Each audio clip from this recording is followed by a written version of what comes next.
In a season where we watched Willy Billy Pilly and Big Boy Shrek compete at the highest level of competitive Fortnite, some other more serious stuff happened too, like being lobby focused by SMG and MK spray, or players being jumped on by Spider-Man while trying to win grands, or the classic falling under the map while stacked on loot.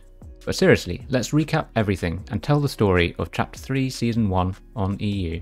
The story of the season, otherwise known as Season 19, begins on November the 19th, when Epic Games made this announcement.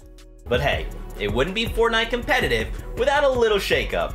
So for 2022, it's all about twos. FNCS next year will be duos for the whole year. We saw some duos action at various times in 2021, courtesy of the DreamHack Online Opens, and EU winners included some huge names like Vidil and Noah, Seti and Teak, and of course we all remember the last edition when crowd favourites Benji Fishy and Mr Savage took the title home. However, as it always is with Fortnite, teams shuffle round, and that's what we saw for the start of Season 19. Some big name changes were Vidil with Reason, Teak with Cammy, Pen and Queasy, and Anas with Pink. Sticking around with the likes of Tayson and Thomas, Benji and Savage, Refscod with Scram, and Stompy Aqua.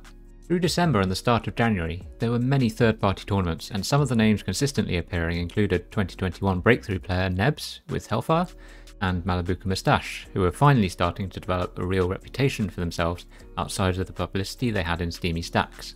But let's move on to the season proper. With the new 2-round format for Cash Cups, you now needed to place top 50 in round 1 for duos and top 100 for solos to make the final, something that some players struggled to be consistent with, while others found it rather easy. More stats on that later though. The first duo Cash Cup final was won by Julian and Till, landing in North Sleepy, which is a drop spot that will definitely be mentioned again later on. They won through consistency with 5 top 11s but no top 2s. In second, we had Janice and Vortex, who had actually split up the next week before finding themselves back together again just before FNCS. And in third, we had Pink and Anas, who demonstrated their signature hype playstyle and won 2 games from the Llama split, not the Pink split, something we would see many more times in the season. On to the first solo Cash Cup, and this was the story of Teeny, a relatively unknown player at the time. The win in Game 1 was amazingly followed by another win in Game 2, an almost unheard of achievement in a solo final. Not only that, but he very nearly did the 3-peat, finishing second in Game 3. He then switched his stream on and the performances faded away, but his first 3 games gave more than enough points to win the tournament. Predictably, accusations of cheating followed, but no conclusive evidence was provided and he is now assigned player. Duo Cash Cup 2 saw the first emergence of 2 titans that would play a big part later in the season. N Queasy and Tayson Thomas both qualified in the top 5 and then both placed top 10 in the final. But the winners were Stompy and Aqua, who were triple or quadruple contested every game at their landing spot in Bugle, but that didn't stop them. They are 2 players who won FNCS together way back in Season 10 trios, and also had a history together in duos. Unfortunately, that would be their last success together, as they failed to qualify through the next 3 Cash Cups and then split. The second solo Cash Cup was again dominated by one player, and this time it was Raisin. Not to be confused with Reason, Raisin had developed a reputation as one of the best solo players in the world in late 2021, producing seemingly impossible consistency in a game mode that most others needed a lot of luck for. Finally, he had his moment of glory here on the back of 3 second places, and alongside that he was also finally finding some success in a team mode with his duo Phoenix. Duo Cash Cup 3 almost produced a weird situation due to the Elim heavy point system used in the finals. Nebs and Hellfire led by 9 points after 5 games and then also won the last game. You would have thought that it would be an easy tournament win, but Tayson and Thomas came from 3rd place to almost win the tournament as they picked up a 13 elimination 4th place and closed the gap to just 5 points. The 3rd solo Cash Cup should be seen as a huge breakthrough for Malibuka and really sealed his status as a tier 1 player. Consistency in the pre-season and the first few Cash Cups was followed by utter domination in this round 1. He won 4 of his first 5 games, and at that point I tweeted out that nobody had won 5 for quite a long time. He then won 2 more games, and as far as I can tell, 6 wins was a new all-time record across all regions. Unfortunately, he couldn't repeat in the final, although 6th was a very respectable finish. It was won by Irazumi, a player who had been around for a very long time without ever really breaking through to the very top, but he had his moment of glory here. In Cash Cup 4, the big news of round 1 was the qualification of Mongrel and Mitro. Was this to be the glorious return of these legendary players back to the top? The fans believed, but many others doubted, and in the final it all fell to pieces with a 50th place finish. That would be the first and last time we saw them in a final during the season. We also saw several other big names finally appear, including Benji Mr Savage, and Andlex, and in the absence of some other big names like Taysen Hen and Anas, it was Andlex and Xyz who took the win, just ahead of the ever-present Moustache Malabuka combo, and then Benji and Savage in third. The next solo Cash Cup would see a back-to-back win for Malabuka in round ones, although not as crazy as last time. The final was extremely close fought, with emerging Danish controller player Lush winning on a tiebreaker against Cammy, and two other players just 1 point behind.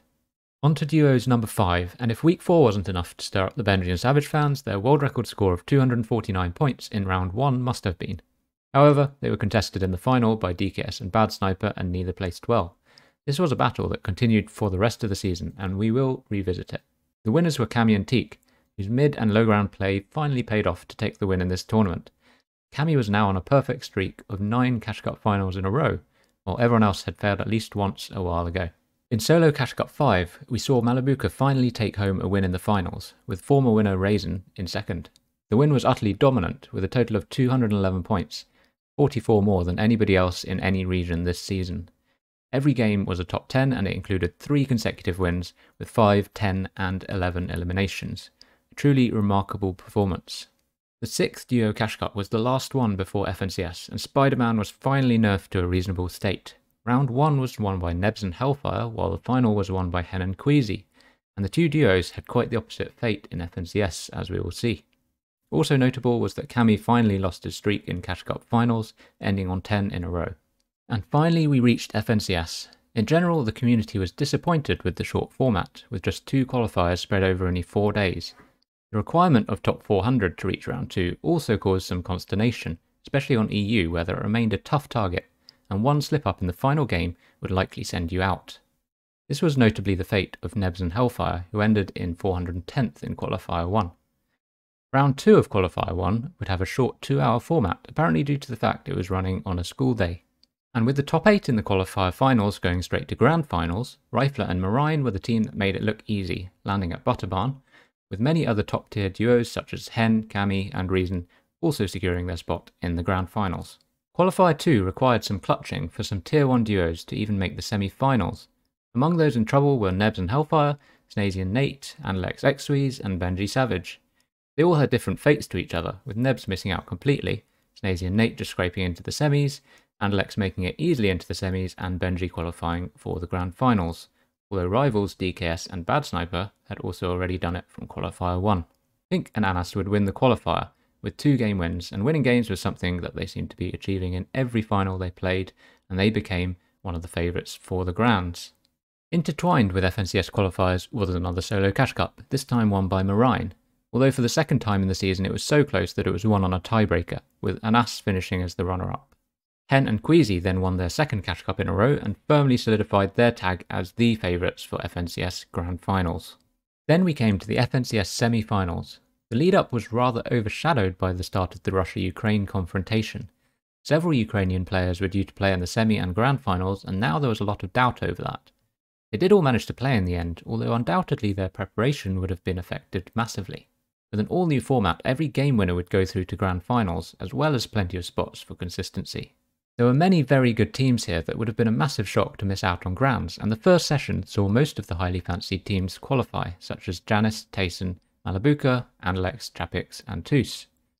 Winning the session consistency was Grolls and Clownsky, a lesser-known duo who would make big waves the following weekend. From the second session, Noah and Aqua were the main headliners to qualify, with the hype play finally paying off for them. While in session 3, the mess of the 50-50s and Tronkers finally ended with both Floki Clement and the ever-popular Lecce Swilliam both qualifying. However, that did mean that the mess was back for the Grand Finals. And then we arrived at the Grand Finals themselves, a chance for the players to write themselves into the history books of Fortnite. Could Taysen become a 5-time champion? Would the favourites Hen and Queasy live up to their billing? Would Pink and Anas just win half the games? And what on earth would happen in Tilted Towers? Every single game on day 1 was won by the team with height in second moving zone. Game 1 was taken by Janice and Vortex, Game 2 by Nefrizi and Kami. In Game 3, Hen and Queasy finally started to appear with an 11th place. The game was won by Pink and Anas, who now led the tournament overall. Community excitement then ensued in Game 4, when Benji and Savage moved up to 3rd overall with a win. But then their direct rivals, DKS and Bad Sniper, decided that they didn't like that and went and won Game 5 themselves. After 2 quiet games, Pink and Anas were back in the last game of the day, taking their second win and going back to the top of the overnight leaderboard. Day 2 seemed to be a repeat of Day 1 at first, with Vortex and Janice winning again.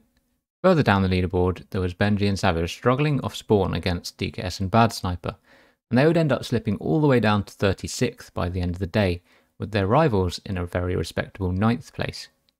We saw Vidil and Reason making a comeback with wins in games 8 and 10, while Tayson and Thomas finally got a win in game 9.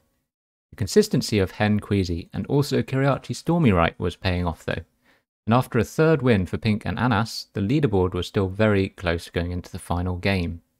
There were still 6 teams who could potentially win it all, but of the top 3, Tayson and Thomas were the first to receive their fate when Aqua Spider-Man onto Tayson and left Thomas as a solo. He would go out in 30th, and all eyes were now on the top 2 duos.